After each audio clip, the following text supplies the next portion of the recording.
Buenos días, mis queridos hermanos. Nos gozamos y nos regocijamos en el Señor a través del estudio de este trimestre, en el que hemos encontrado realmente a un Dios diferente.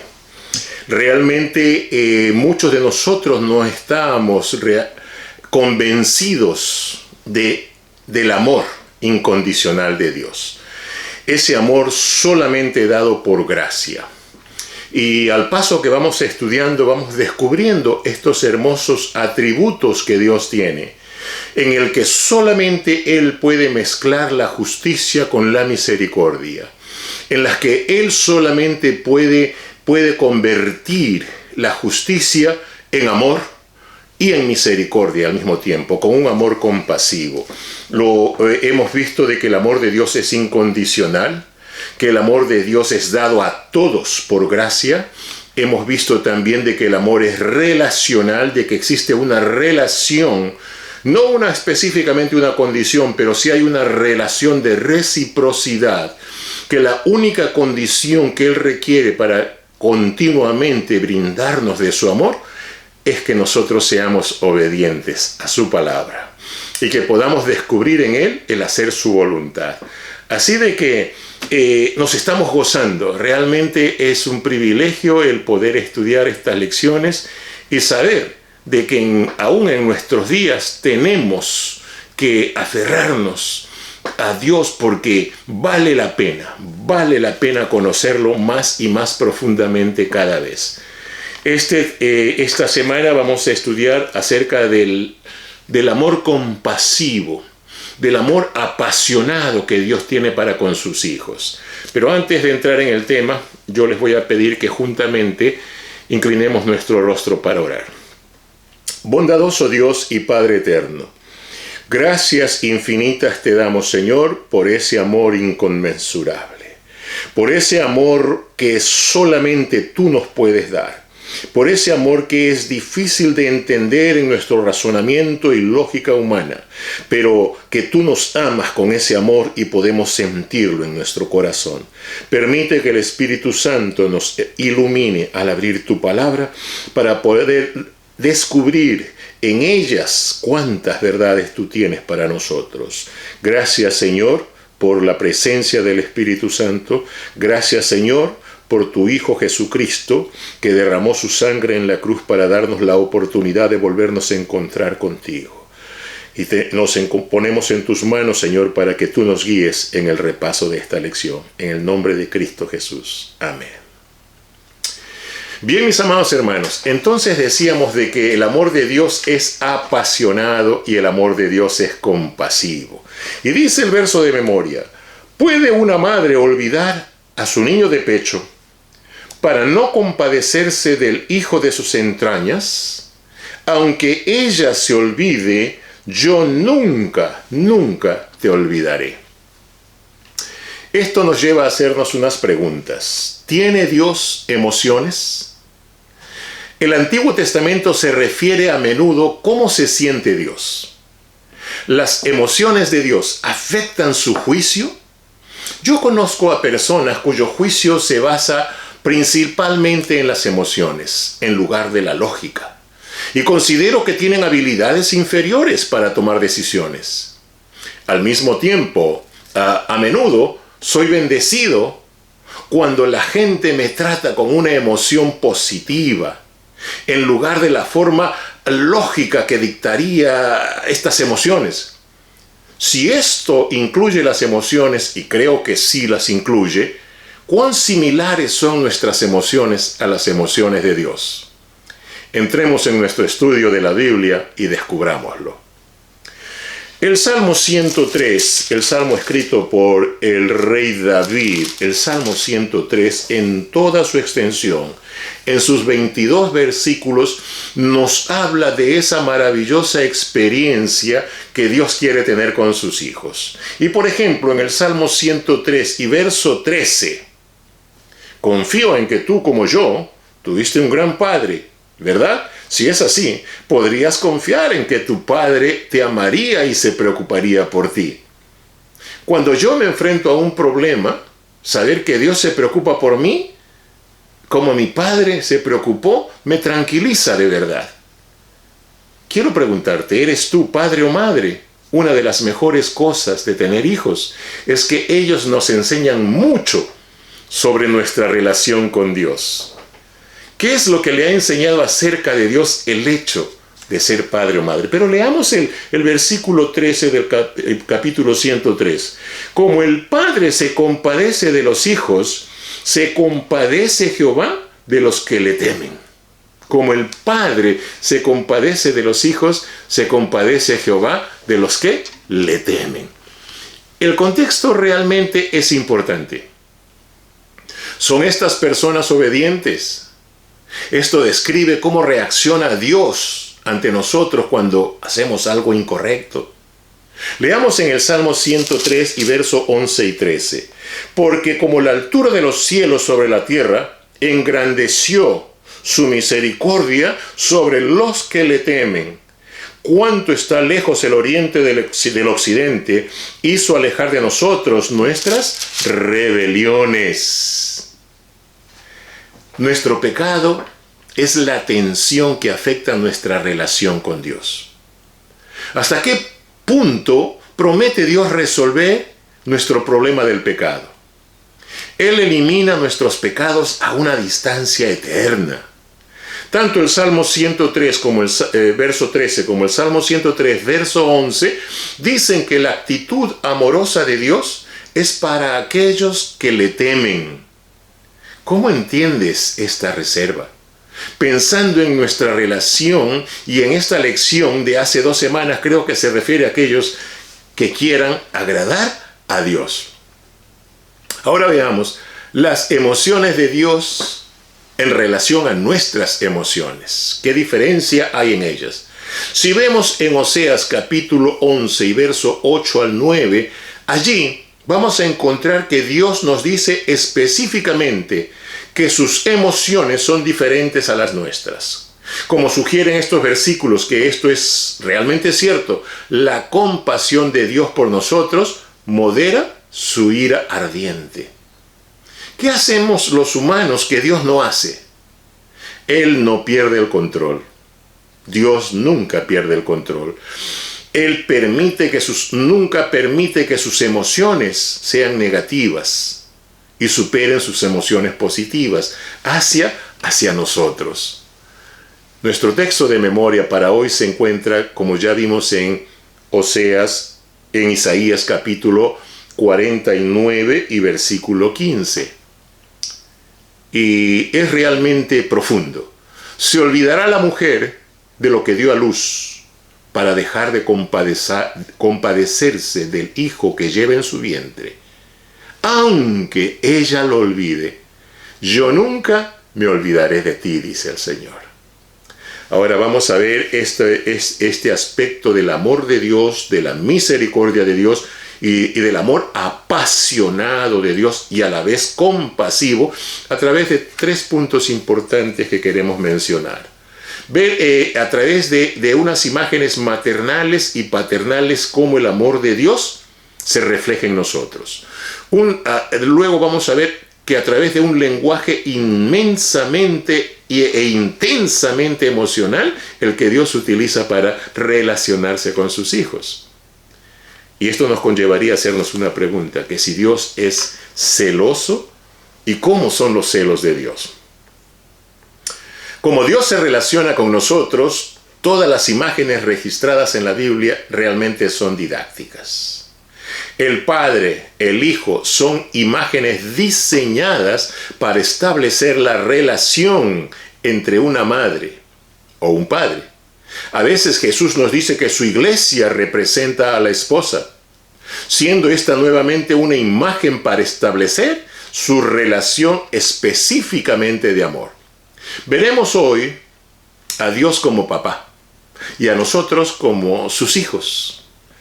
En cierto aspecto también veremos a Dios como mamá, que es un tanto atípico en Dios. Pero vamos a ver algunos textos para comprobar y esclarecer estos conceptos. Busquemos, por ejemplo, lo que ya leímos en el Salmo 103 y verso 13 y 14. el 13 y el 14. Ahora vamos a leer el 14 también. Pero como el Padre se compadece de los hijos, se compadece Jehová de los que le temen, porque Él conoce nuestra condición y se acuerda que somos polvo. Estas características realmente son netamente humanas y muestran a Dios como un papá modelo. Los papás modelos suelen ser protectores. Los papás modelos suelen ser proveedores. En el Nuevo Testamento hay un versículo que dice: si un papá no provee para los suyos y para su familia, es porque es un incrédulo y ha negado la fe. Un buen padre realmente es un padre proveedor. También un padre suele ser responsable y tiene cuidado de sus hijos. No hay una bendición completa cuando abandonamos el cuidado de nuestros hijos. Allí, por ejemplo, está la imagen del hijo pródigo y la de un padre protector, cuidadoso, maravilloso. Mis queridos, refugiémonos tanto en Dios como en Jesús como nuestro Padre. Dejémonos abrazar, dejémonos consentir, dejémonos amar por Él. También aparece la imagen de una mamá. En Isaías capítulo 49 y versículos 14 al 16 dice así: pero Sión dijo: me dejó Jehová y el Señor se olvidó de mí. ¿Se olvidará la mujer de lo que dio a luz para dejar de compadecerse el hijo de su vientre? Aunque olvide ella, yo nunca me olvidaré de ti.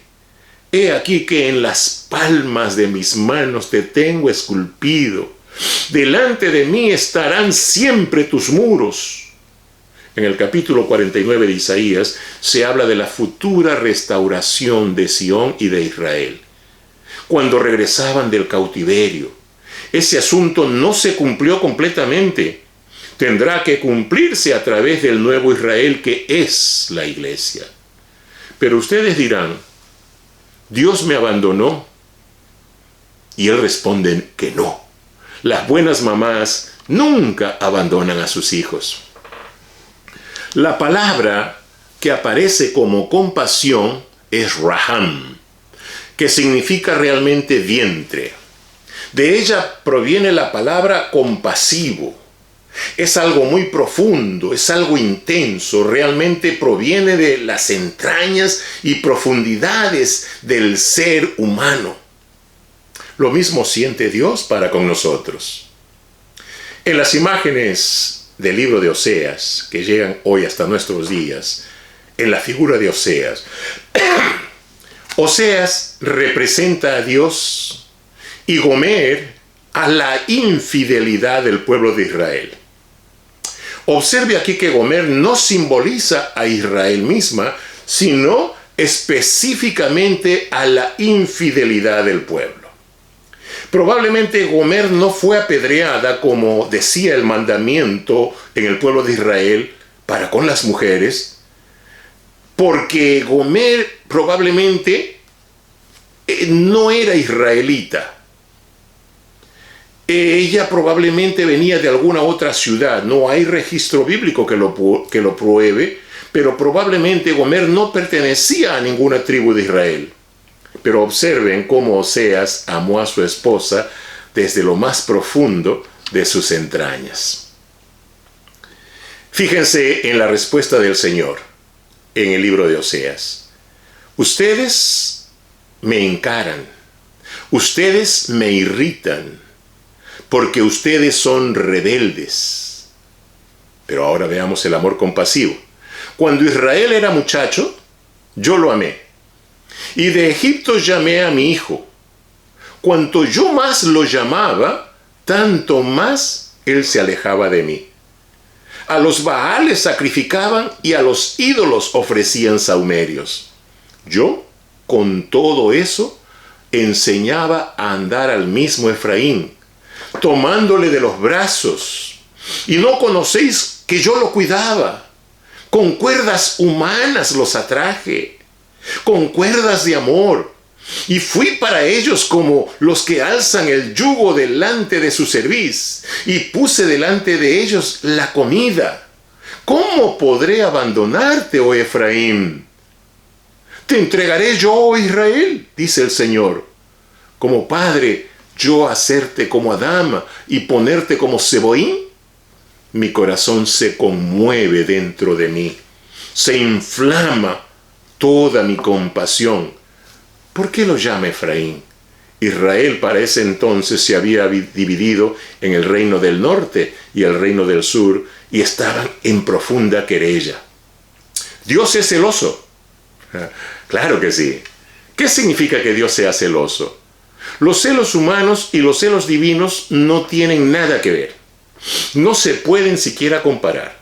Los celos humanos son productos de una traición, de una sospecha de desconfianza que se tiene hacia otra persona. Los celos humanos producen dolor, producen pleito y separación. El celo de Dios es totalmente distinto. La Biblia nos habla de un Dios celoso, pero el celo de Dios proviene de un acto bondadoso y justo. Veamos eso del acto bondadoso en Éxodo capítulo 20 y versículo 3. El Señor es celoso desde que nos dio los 10 mandamientos. Y así lo podemos entender en Éxodo capítulo 23, cuando dice, no tendrás dioses ajenos delante de mí. ¿Qué son los celos de Dios? Los celos de Dios no es otra cosa que el inmenso amor dispuesto a darle a sus criaturas todo su amor para que no sean capaces de buscar amor fuera de Él. ¿Y de qué tendrá celos Dios? El celo aplicado a las personas tiene dos connotaciones, uno positivo y otro negativo. Los celos positivos, por ejemplo, es cuando uno menciona acerca de el cuidado o diligencia que se ponen para hacer las cosas. El celo positivo es, por ejemplo, el apasionamiento por una persona, por el alma de una persona, por rescatar, por arrebatar de las garras del enemigo a una alma para Cristo. Esa pasión que hierve dentro de nosotros es un celo, pero un celo positivo. Ahora, los celos negativos suelen tener envidia y generalmente desean el mal para otro. Los celos negativos sospechan de infidelidad de la pareja y generalmente los celos negativos actúan con violencia. El celo divino está exento de aspectos negativos en sí, aunque sus consecuencias pueden y suelen ser negativas para quien es infiel al amor recibido. El celo de Dios procede de un amor apasionado por nosotros, como el amor entre cónyuges. Les lleva a desear intensamente nuestro bien. Los celos de Dios nunca provienen de la envidia, ni son caprichosos o sin motivo, sino del deseo de que Él sea nuestro único Dios. Este mismo celo es el que lleva a Pablo, por ejemplo, a amar a las iglesias. Porque con celo de Dios os he amado, pues os he desposado con un solo esposo, para presentaros como una virgen pura para Cristo. Así que cuando se trata de la pasión y la compasión de Dios, tenemos que compartir aquí, entra en juego la historia de la gran controversia. Al responder las acusaciones del diablo, Dios tiene que demostrar la verdad de su carácter y la sabiduría de su gobierno. Esto, por tanto, lleva tiempo, por supuesto, y exige una gran pasión y compasión al mismo tiempo por parte de Dios, mientras trata de resolver las cuestiones planteadas en esta rebelión. Solo cuando el conflicto se resuelva, desenmascarando la verdadera cara del mal, solo cuando se demuestre que Dios es el ser amoroso y compasivo que dice ser, solo cuando toda su creación esté de acuerdo con Él en que siempre tuvo razón, solo entonces podrá Dios poner fin a esta rebelión. Aquí, mis amados, algunos de ustedes, como yo, tendremos algunas preguntas. ¿De qué manera, por ejemplo, es Dios apasionado y a la vez compasivo? ¿Por qué muchas personas tienen una impresión negativa del carácter de Dios? ¿Cómo reflejamos nosotros estos aspectos concretos del carácter de Dios? ¿Cómo demostró Jesús pasión y compasión en su vida? ¿Qué lecciones podemos aplicar a nosotros mismos? ¿Cómo se relaciona esto con la gran controversia? El Señor, mis amados, es bondadoso y compasivo como un padre amoroso. De la misma manera que una madre no puede olvidar a su hijo, Dios no puede olvidarse de nosotros. Contrasta el llanto agonizante de Dios por su pueblo descarriado. ¿Cómo podré abandonarte? ¿Cómo podré dejarte marchar? Recoge de Jesús por Jerusalén. Pablo habla de tener una especie divina de celos. Se describen los elementos verdaderos del amor. La cuestión fundamental es quiénes somos y cómo actuamos. A menudo nos definimos por lo que hacemos más que por lo que somos. Sin embargo, como deja claro la Escritura, lo que somos es lo que hacemos. Aunque lo que hacemos es ciertamente muy importante y refleja nuestros motivos y prioridades. Nuestra confianza en Dios tiene resultados. Hacemos algo, nuestras creencias tienen consecuencias. Por eso es tan importante asegurarnos de que lo que creemos sea correcto. No puedes simplemente creer por creer, sin preguntarte, ¿creer en qué, por ejemplo? No simplemente oímos y aceptamos, sino que actuamos en lo que oímos, en lo que ahora nos hemos convertido como hijos dignos de confianza de nuestro Padre Celestial. La buena noticia, por otro lado, es que no se trata únicamente de nosotros. No nos promovemos a nosotros mismos, sino promovemos a Cristo Jesús como nuestro Señor. De hecho, somos sus servidores por amor, porque Dios que dijo, brille la luz en las tinieblas, brilló en nuestros corazones para iluminar el conocimiento de la gloria de Dios en la faz de Jesucristo. Pero tenemos este tesoro ahora en vasijas de barro, para mostrar que este poder supremo viene de Dios y no de nosotros mismos, según Pablo en su carta a los Corintios. Somos aquellas vasijas de barro que contienen el tesoro del Evangelio. Es por la increíble condescendencia de Dios que se nos concede este inmenso privilegio. Pero el valor, mis queridos, no está en las vasijas de barro. Somos simplemente los recipientes de la gracia salvadora de Dios. Y Él es quien, vindicado en su ser y hacer, debemos deleitarnos en ser parte de esta demostración que muestra a Dios completamente honesto y verdadero, amoroso y misericordioso, mostrando sanación, misericordia y compasión a todos los que acuden a Él. Así que cuando se trata de la pasión y compasión de Dios, tenemos algo que compartir. Aquí entra en juego la historia de la gran controversia. Al responder a las acusaciones del diablo, Dios tiene que demostrar la verdad de su carácter y la sabiduría de su gobierno. Esto, por supuesto, lleva tiempo y exige una gran pasión para hacerlo y al mismo tiempo compasión para los que la reciben por parte de Dios, mientras Él trata de resolver las cuestiones planteadas en esta rebelión. Solo cuando el conflicto se resuelva desenmascarando la verdadera cara del mal, solo cuando se demuestre que Dios es el ser amoroso y compasivo que dice ser, solo cuando toda su creación esté de acuerdo con Él en que siempre tuvo razón, solo entonces podrá Dios poner fin a esta rebelión. A aquellos que han elegido el camino del mal, el camino del diablo, se les permitirá su elección de la no existencia final en la destrucción final de los tiempos. Y entonces, solo entonces, Dios podrá recrear un nuevo cielo y una tierra nueva, un lugar donde habite la justicia y reine la suprema bondad de Dios. La prueba más convincente de la verdad es la demostración. Lo que es verdad se ve más claramente en la acción, en la forma en lo que es bueno, en la forma de lo que es correcto, se revela en cada situación cambiante. Estamos, mis queridos, llamados a apasionarnos por la verdad.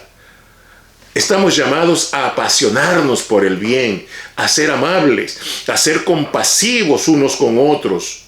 Pareciera que son palabras fáciles de decir, ¿verdad? ¿Cuánto más difíciles de cumplir? Se trata solo de cumplir una orden, hacer lo que Dios dice porque Dios lo dice, o es mucho más la cuestión de compartir la naturaleza misma del carácter de Dios. Solo cuando descubramos que el camino de Dios es el único camino, que lo correcto es lo correcto y tiene tanto sentido, que amamos para amar de verdad, solo entonces podremos seguir la verdad de este mandamiento. El amor de una madre por su hijo, como ya vimos incluso en el mundo animal, le lleva a poner su vida. Sí, es necesario para protegerlo. Este amor es un reflejo del amor de Dios. Él puso en cada madre ese deseo ardiente. Pero a causa del pecado existen madres que abandonan también a sus hijos. Pero el amor de Dios sigue puro. Él nunca dejará de amarnos. Somos sus hijos. En Jeremías capítulo 31 y verso 10, Dios habla de su pueblo como hijos preciosos. Niño en quien me deleito. Dice el que tendrá misericordia. La palabra, como ya vimos, es Raham. Esta palabra significa vientre, es decir, la misericordia divina en su más grande expresión. Aun cuando le desobedecemos, y que esto nos ocurre a menudo, somos preciosos para Él. Él se deleita en nosotros, nos recuerda constantemente y sus entrañas se conmueven en nosotros. En el libro de Oseas lo vemos con claridad. Y Dios usa un lenguaje eminentemente humano. El corazón me da vuelco, dice en Oseas capítulo 11, verso 8. Mi corazón me da vuelcos y mi alma se conmueve desde las entrañas. ¿Qué le produce a Dios ese dolor abdominal? Su hijo Efraín, que representa al pueblo de Dios y a cada uno de nosotros en particular. Al que ha tomado de la mano en sus primeros pasos y lo ha llevado en sus brazos, al que ha traído con cuerdas de amor y lo ha alimentado, se ha rebelado continuamente contra él y no quiere adorarle. Su sentimiento es el mismo que el de aquella madre cuyo hijo iba a ser cortado en dos por Salomón. ¿Recuerdan? No hagan daño a mi hijo. Así nos ama Dios. Hasta aquí hemos visto que el amor de Dios se muestra tanto en el Antiguo como en el Nuevo Testamento como la compasión y la misericordia de Dios manifestadas plenamente en Jesús. Jesús tocó al leproso porque le tuvo misericordia. Jesús detuvo la procesión fúnebre en Naín porque se compadeció de la madre viuda. Jesús tuvo compasión y misericordia de las multitudes que le seguían y les proveyó alimento. Al contemplar Jesús, Jerusalén, su corazón se entristeció por su rechazo y clamó: ¿cuántas veces quise juntar a tus hijos, como la gallina junta a sus polluelos debajo de las alas? Pero sin duda, la mayor prueba de su compasión fue la de entregar su vida por nosotros en la cruz. Así es el amor de Dios. En Corintios, Pablo describe el amor de Dios como el amor humano o el amor divino. Podemos decir que ambos. Así es el amor de Dios y así debe ser el amor que reflejemos en nuestras vidas como fruto del Espíritu Santo. ¿Cómo puedo reflejar este amor en mi vida? Adorando a Dios, que es amor. Siendo así transformados por una imitación sincera, respondiendo al llamado del amor, siendo compasivos y misericordiosos con los demás, pidiendo a Dios que transforme nuestro corazón, pues el único que puede hacerlo. Y así pidamos a Dios que nos dé un corazón nuevo para Él y para los demás. Un amor puro y purificado que eleve lo que es bueno y elimine lo que es escoria interior. Ahora, mis queridos, como siempre, hemos querido resumir esta lección con 4 preguntas claves. Pero antes les pusimos un subtítulo personal que es "Con amor entrañable te he amado".